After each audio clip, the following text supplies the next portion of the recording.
कल श्रीमद् भागवत महापुराण के महात्म्य की चर्चा हुई, जिसके माध्यम से हमें यह बोध हुआ कि एक पतित से पतित व्यक्ति भी अगर श्रीमद् भागवत महापुराण की कथा में आकर बैठता है तो यह भागवत की कथा उस व्यक्ति का भी कल्याण ही करती है। जहर को कोई व्यक्ति जानबूझकर पिए या अनजाने में पिए, परिणाम तो एक ही होने वाला है। बिजली के तार में करंट है, तुम जानबूझकर हाथ लगाओगे तब भी जलोगे और अनजाने में हाथ लगाओगे तब भी जलोगे। जहर में मारक शक्ति है, तुम कैसे भी उसका सेवन करोगे वो तुम्हें मारने में समर्थ है। ठीक वैसे ही परमात्मा के नाम में तारक शक्ति है, तुम कैसे भी सुनोगे ये तुम्हारे कल्याण का मार्ग ही प्रशस्त करते हैं।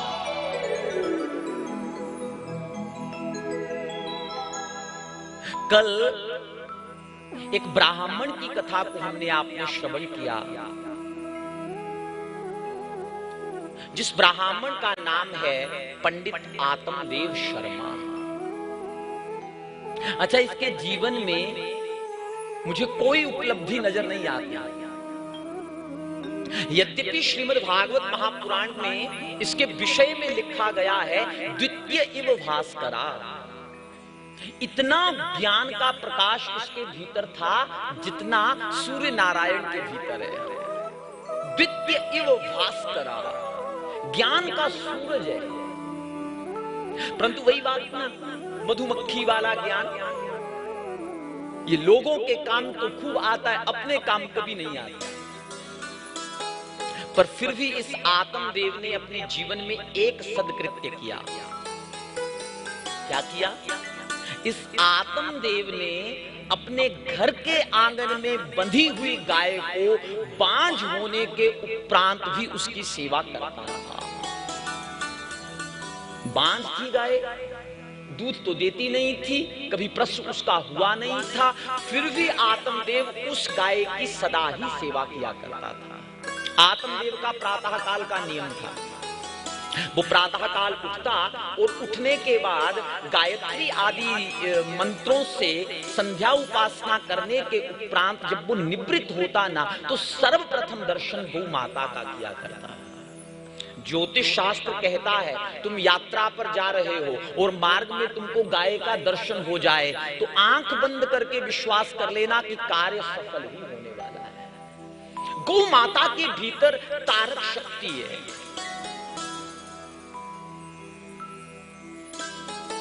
गौ माता के भीतर तारक शक्ति है।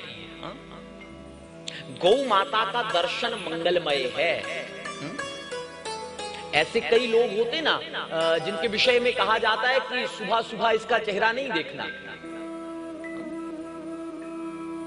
पता नहीं ये बात कितनी सत्य है कितनी, क्योंकि आदमी जो है ना ये सकारात्मक की तरफ कम जाता है, नकारात्मक की तरफ ज्यादा जाता है।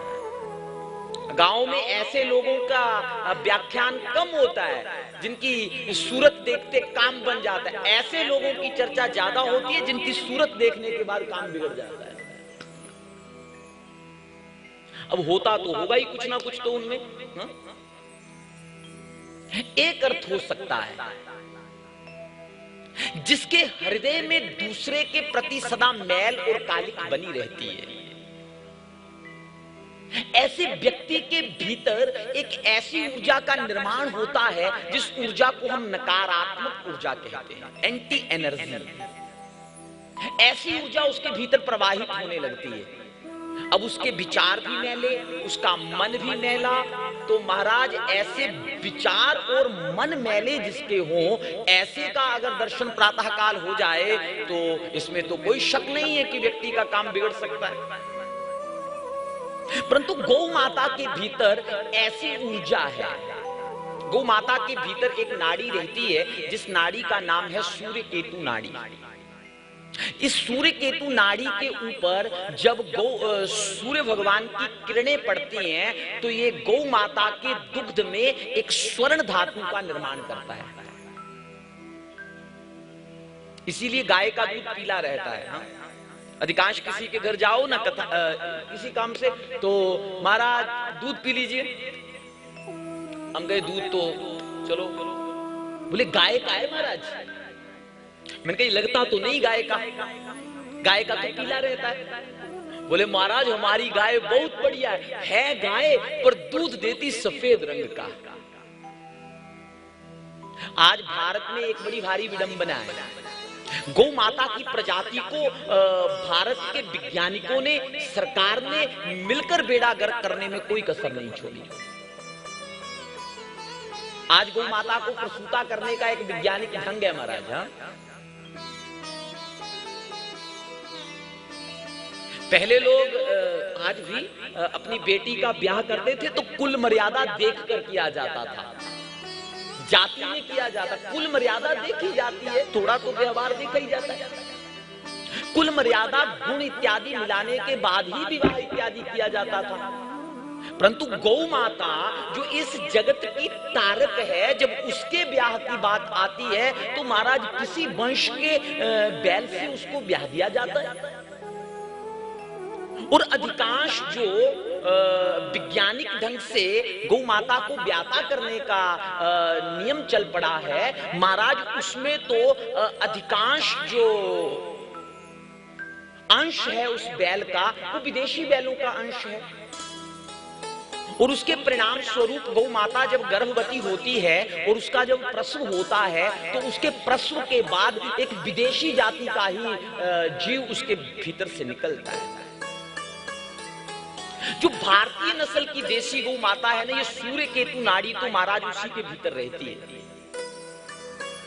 बाकी जो आजकल जिनको गाय की संज्ञा दी गई है, विदेशी गाय की संज्ञा आजकल जिन गौ माताओं को दी गई है, अब गाय के रूप में है तो माता ही है। परंतु एक बात आप विश्वास मानना, उस गाय में और घोड़े में लेस मात्र भी अंतर नहीं है। अब मिलाकर देखिएगा।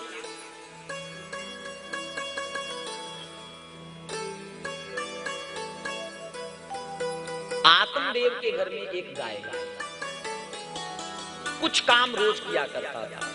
प्रातः काल जाता, गौ माता के पृष्ठ भाग को प्रणाम करता। गाय का जो अग्रभाग है, मुख इत्यादि, उसकी अपेक्षा गाय का जो पृष्ठ भाग रहता है वो ज्यादा पवित्र माना जाता है। ब्राह्मण था, शास्त्रों का ज्ञाता था, इसलिए गौ माता को प्रणाम करने जाता तो पृष्ठ भाग में प्रणाम करता। प्रणाम करने के बाद गौ माता को घर की रोटी लेकर आता, गुड़ और घी से मिश्रित करके बड़े आदर के साथ गौ माता को पवाता, खिलाता। खिलाने के बाद गौ माता की 7 परिक्रमा लगाता। सबकी अपनी अपनी परिक्रमा का विधान है। शंकर जी की आधी होती है,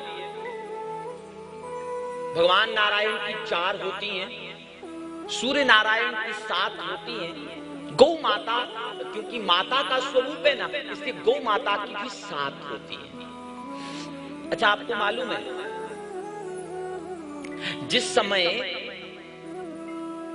भगवान शिव ने गणेश और कार्तिक के सामने यह शर्त रखी कि सारी सृष्टि का चक्कर लगाकर जो वापिस लौट आएगा उसका विवाह पहले किया जाएगा और वो जगत में प्रथम पूज्य भी कहलाएगा। तो कार्तिकेय स्वामी तो अपने मोर पर बैठे और उड़ गए और गणेश जी रोने लगे क्योंकि उनके पास चूहा था और चूहे पर बैठकर इतनी यात्रा करना संभव नहीं था। गणेश जी की आंखों में आंसू आए तो भगवान शिव ने एक बड़ी सुंदर बात कही। भगवान शिव ने कहा कि देखो गणेश, मैं और पार्वती तेरे माता पिता हैं और हमारा वाहन है यह नंदिया। गौ माता के रोम रोम में सारे ब्रह्मांड का निवास है, समस्त देवताओं का निवास है। इसलिए तू हमारी परिक्रमा करना, हमारे साथ साथ नंदिया की भी परिक्रमा करना।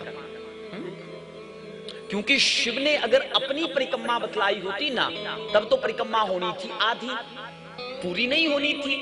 एक आधी परिक्रमा से भगवान शिव की परिक्रमा पूरी होती है। 7 परिक्रमा भगवान ने गणेश जी को बतलाई। उसके पीछे कारण यह था कि जो नंदी बाबा बैठे हैं ना, नंदी बाबा की परिक्रमाएं 7 होती हैं और गोवंश के भीतर समस्त देवताओं का निवास होता है। तो 7 परिक्रमा नंदिया की लगा दे, तेरी ब्रह्मांड की परिक्रमा पूरी हो जाएगी। आप कभी कभी कहते ना, महाराज योग बन गया तो कथा में आ गए। तो परमात्मा से मिलने का जो योग है ना, वो 8 प्रकार का है। उसे अष्टांग योग कहते हैं। विदेशियों ने इसे योगा कर दिया। पतंजलि भगवान ने योग को इसीलिए प्रकट किया था ताकि शरीर के स्तर पर व्यक्ति स्वस्थ रहे। शरीर के तल पर जो स्वस्थ रहेगा महाराज, स्वस्थ मन में ही स्वस्थ आत्मा का निवास रहता है। तो गौ माता के चरण की रज को जो व्यक्ति अपने मस्तक के ऊपर धारण करता है ना साहब, गौ माता की चरण रज से उसके ललाट पर तेज आना स्वाभाविक है और उसका बल बुद्धि सदा बने रहते हैं, सदा बने रहते हैं। कभी आप वृंदावन जाओ और यमुना जी के किनारे की माटी ले आओ, हाँ? और यमुना जी की माटी से या यमुना जी के जल से अपने प्यारे ठाकुर जी का स्नान करवाओ। तुम देखना साहब, यमुना जी के जल से और यमुना जी की माटी से जिस दिन तुम अपने गोविंद को नहलाओगे ना, उस दिन तुम्हारे गोविंद के मुख की जो आभा है ना बदल जाएगी। पर उसके लिए एक विधान है। माटी लेकर आओ और विधिवत यमुना जी के जल से उसका स्नान करवाओ। अधिकांश लोग आजकल वृंदावन जाते तो अपना ठाकुर भी संग ले जाते हैं। आजकल ठाकुर भक्ति की खूब होड़ है। इसमें मुझे किसी से कुछ कहना भी नहीं है, क्योंकि मूर्ति पूजा व्यक्ति के हृदय में परमात्मा के प्रति प्रेम जागृत करती है। परंतु मूर्ति पूजा के भी कुछ विधान ऐसा। मूर्ति पूजा अब आप कैसे करें, वो तो पूजा तो भाव का विषय है, परंतु जब मूर्ति में पूजा की जा रही है ना, तो उसकी पवित्रता का भान सदा रखना चाहिए। लोग वृंदावन जाते हैं ना, तो अब भोजन करने के लिए तो कहीं दुकान पे ढाबे पे बैठना पड़ता है। तो भोजन करने के लिए बैठे ना, तो हम देखते हैं अब ना जाने उस मेज के ऊपर कितने लोग भोजन करके गए हैं। उसी भोजन के मेज के ऊपर ठाकुर जी को रख दिया जाता है और थोड़ा सा भोजन उसको दिखा दिया जाता है, फिर ठाकुर जी मेज पर बैठे रहते हैं, बाकी खाते रहते हैं। एक दिन लेकर गए ठाकुर जी को वृंदावन और रमण नेति में खूब तो स्वयं तो खूब लोटपोट हुए, ठाकुर जी को भी लोटपोट करवाए हुए। भाई साहब देखो, तुम्हारी आस्था तुम्हारा भाव है, परंतु एक बात, पवित्रता का सदा भान रखना चाहिए, सदा ध्यान रखना चाहिए। एक बूढ़ी माता महाराज जी ठाकुर जी का चुंबन ले, बोले महाराज चुंबन ठाकुर जी का? बोले हाँ मेरा बेटा है। तेरा नहीं है, यशोदा का है। तू इसे बेटा मान बैठी है, ये परमात्मा है पूरे धरातल का, वे परमात्मा है 14 भुवनों का, नायक है ये सृष्टि का। इसलिए महाराज व्यक्ति के पद को देखकर ही उसे सम्मान दिया जाता है, उसे आदर दिया जाता है। अब ठाकुर जी के पद के हिसाब से ही ठाकुर जी की सेवा पूजा इत्यादि। यमुना जी की माटी से ठाकुर जी को स्नान करवाया जा सकता है। और बड़ी मजे की बात है, गौ माता के पिछले चरण से दाहिनी तरफ वाले पिछले चरण की जो माटी रहती है ना, उस माटी से भी भगवान कृष्ण का स्नान करवाया जा सकता है।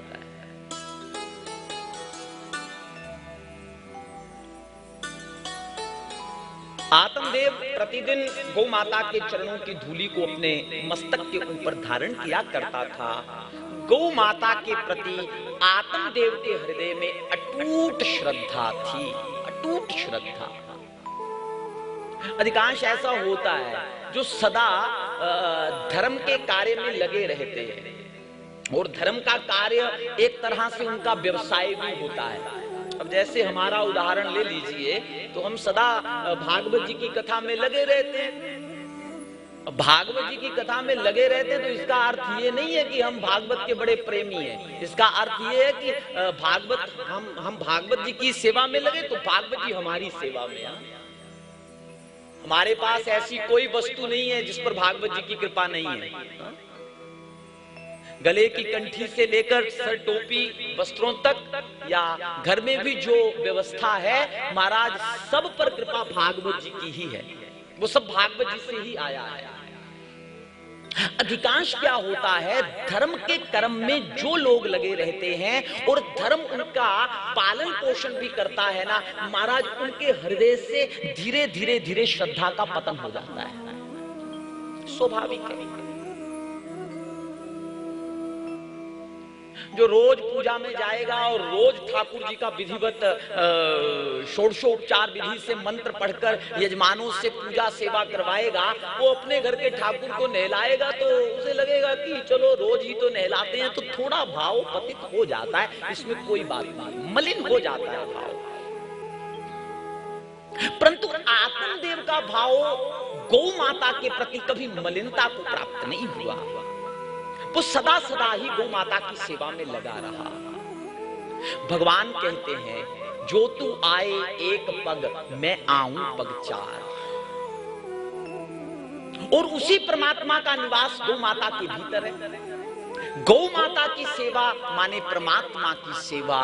आत्मदेव की गौ भक्ति से परमात्मा प्रसन्न हो गए। आत्मदेव के विषय में महात्मा ने कहा था इस जन्म में तो क्या अगले 100 जन्मों तक तेरे भाग्य में संतान, बोले नहीं है, नहीं है, नहीं है। मुझे कहने में परहेज नहीं है। बाबा नानक भी कहते हैं कि तिल बढ़े ना रति घटे जो लिखया करता। शिव कहे ओ ये सोई जो राम रची राखा के कही तर्क बढ़ावई साखा। वो होगा जो राम जी ने लिखा है। भाग्य में अगर कोई मंद भाग्य है उसे बदलने का कोई उपाय नहीं, तुम लाख प्रयत्न कर लेना।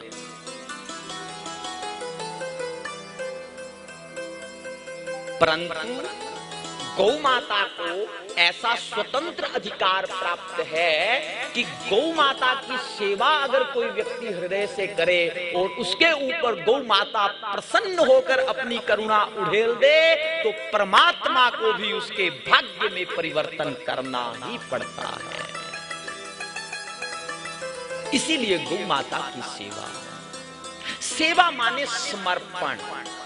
हाँ जी, सेवा माने समर्पण, पूरी तरह समर्पण। संपूर्ण समर्पण का नाम ही सेवा है। देखो जहां संपूर्ण समर्पण होता है ना वहां सेवा करनी नहीं पड़ती, वहां सेवा होती है। मां का अपने बच्चे के प्रति संपूर्ण समर्पण रहता है तो मां कभी अपने बच्चे की सेवा में थकती नहीं है, उल्टा उसे आनंद आता है। वो मजा लेती है मां होने का, वो मजा लेती मां बनने का।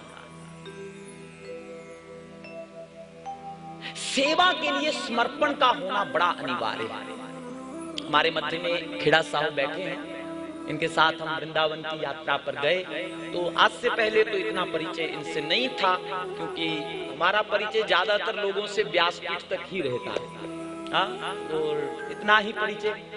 इसीलिए इतने सालों में अपने पीछे कोई नहीं, ना हम किसी के पीछे ना हमारे कोई पीछे, वही नहीं ऐसा। ना गुरु किसी का ना कोई चेला, ना गुरु किसी का ना कोई चेला, मेले में अकेला अकेले में मेला।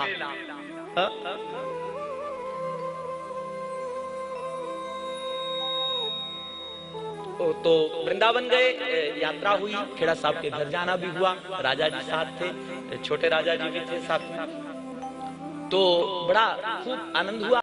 तो बातों बातों में जब यात्रा पूरी हो गई और हम घर आ गए, तो पंडित जी और हम आपस में चर्चा करें तो एक बात तो अवश्य निकल कर आई कि खेड़ा साहब का दरबार के प्रति पक्का समर्पण भाव है, पक्का।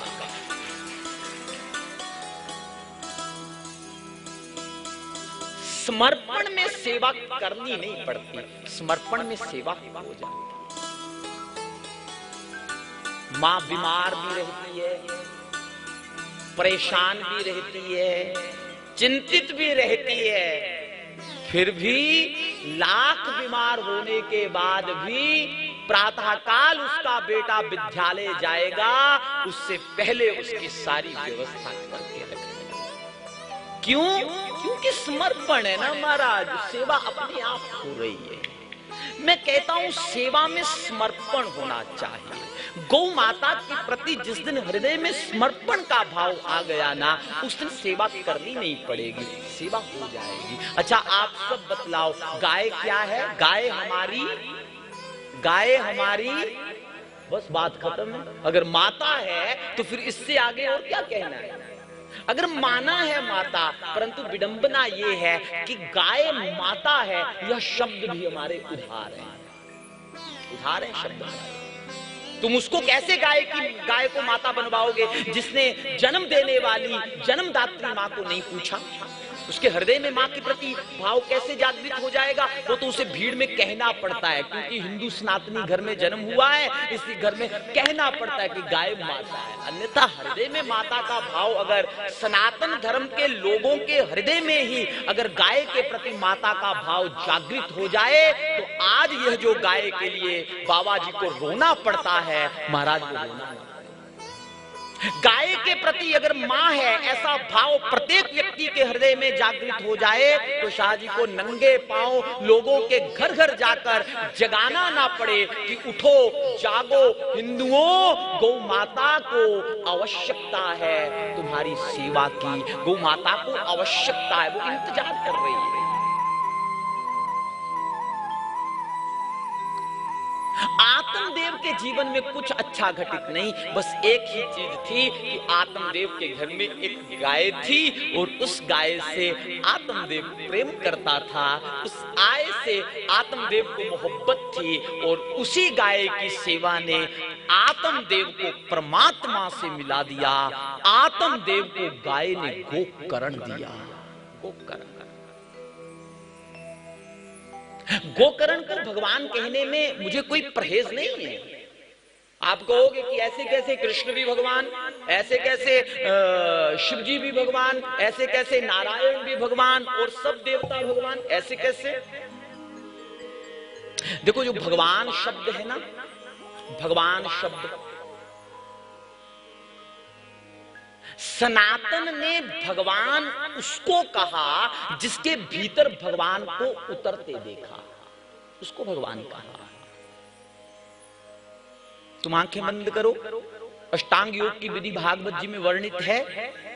एक पल में तो नहीं हो जाएगा, ऋषियों का तो जन्म जन्मांतर का अभ्यास है, परंतु फिर भी इस विधा के माध्यम से जिस दिन हम अपने ध्यान को अपनी भ्रगुटी के मध्य में केंद्रित करने में कामयाब हो गए, जिस दिन तुम आंखें बंद करो और तुम्हारा ध्यान भ्रगुटी के मध्य में तुरंत चला जाए, जिस दिन भ्रगुटी के मध्य में तुम अपने ध्यान को केंद्रित करने में सफल हो गए, तो ऐसा अष्टांग योग का नियम है कि लगभग 45 दिनों तक अगर तुम प्रतिदिन अपने ध्यान को भ्रगुटी के मध्य में केंद्रित कर पाओ, तो महाराज वो जो ज्ञान का प्रकाश है वो व्यक्ति के भीतर उतर जाता है। फिर ज्ञान का वो प्रकाश जिसके भी भीतर उतराना, सनातन ने उसे भगवान की ही उपाधि दी है। संत और पारस में इतनो अंतरो जान, एक लोहा सोना करे दूजो आपने समान। परमात्मा ने आज तक जिसको भी छुआ ना साहब वो परमात्मा ही हो गया। आत्मदेव के घर में परमात्मा का प्राकट्य हुआ। कारण क्या बना? क्या कारण बना जी? कारण बना गाय माता।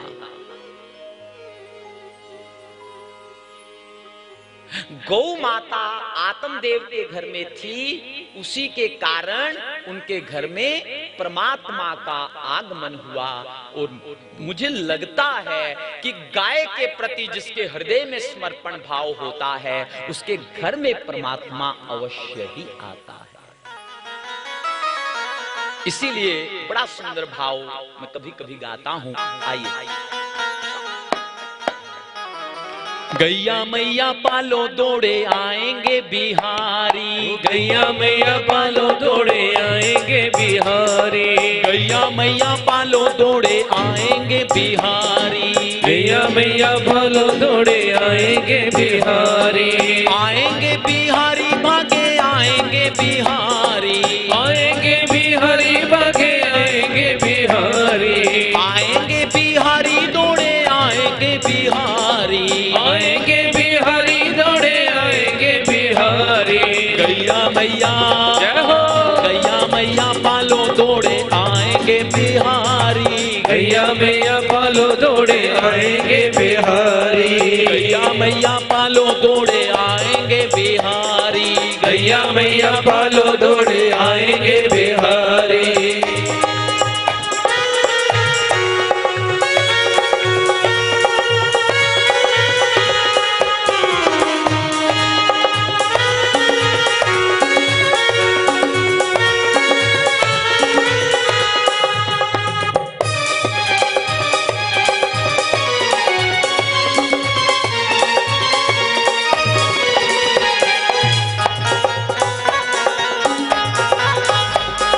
गैया के दूध से नहाते बिहारी, गैया के दूध से नहाते बिहारी, गैया के दूध से नहाते बिहारी, गैया के दूध से नहाते बिहारी, गैया के पीछे बन जाते बिहारी, गैया के पीछे बन जाते बिहारी, गैया के पीछे बन जाते बिहारी, गैया के पीछे बन जाते बिहारी।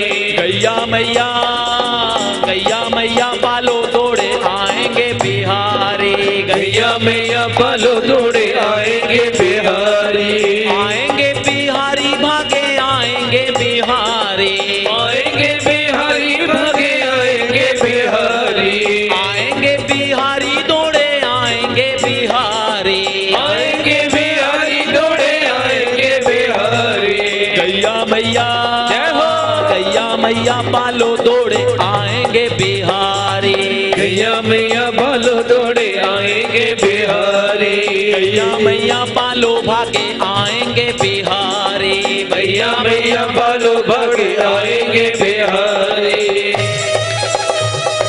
ताली बजाकर भाव से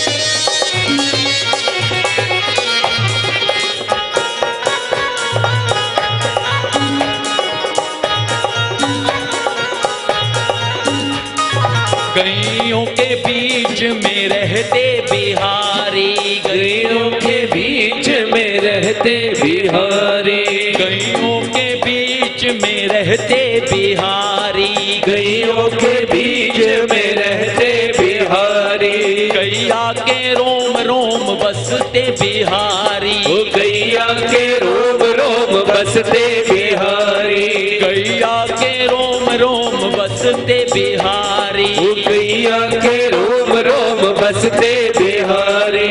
गैया मैया पालो दौड़े आएंगे बिहारी, ओ गैया मैया पालो दौड़े आएंगे बिहारी, आएंगे बिहारी भागे आएंगे बिहारी, ओ आएंगे बिहारी दौड़े